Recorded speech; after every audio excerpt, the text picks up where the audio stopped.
Today's market move wasn't just a pause after last week's rally. It was a reminder that investor confidence can shift quickly when geopolitical optimism meets inflation reality.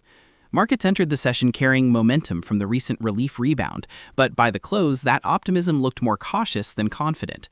The S&P 500 slipped modestly, the Nasdaq underperformed again, the Dow finished roughly flat, but the more important signal came beneath equities.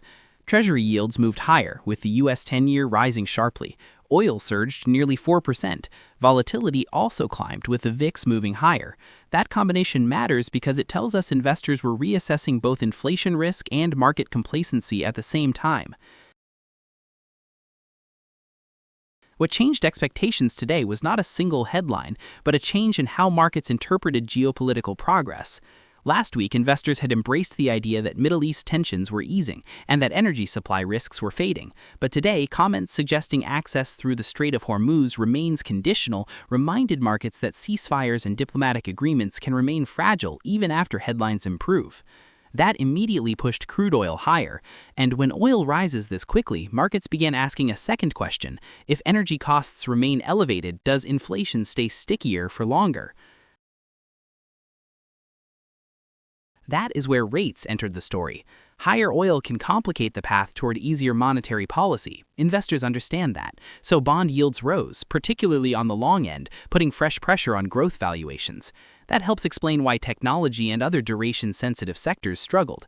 Meanwhile, materials and financials outperformed modestly. Energy-linked and cyclical areas attracted more interest. This was not a broad risk-on session. It looked more like selective repositioning.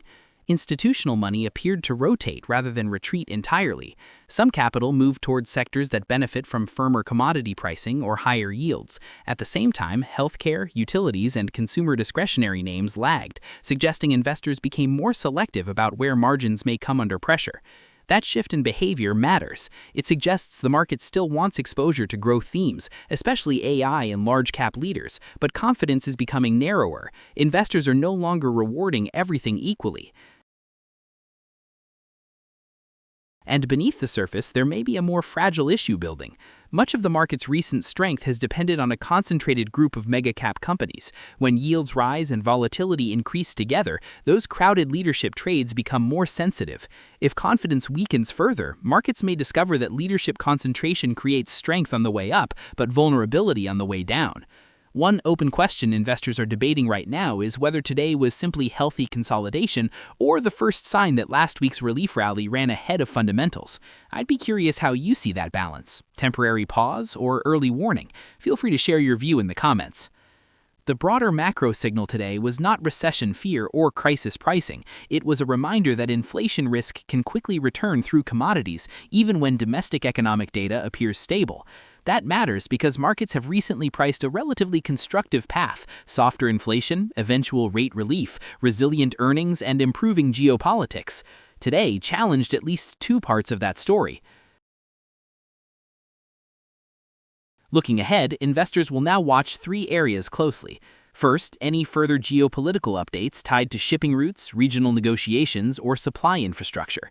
Second, upcoming corporate earnings, especially large technology names, to see whether spending confidence remains intact. Third, bond yields, because if yields continue rising, valuation pressure could spread beyond tech into the broader market. What this suggests for investors is that the recent rally may now need stronger fundamental support. Headline relief alone may not be enough. Markets are moving back into a phase where earnings quality, inflation sensitivity, and capital discipline matter more than optimism. If you enjoy calm, analytical breakdowns of what's really driving markets beneath the headlines, consider subscribing. I publish regular briefings focused on the deeper forces shaping global market behavior. Thank you for spending a few minutes here today. I appreciate you being part of the channel.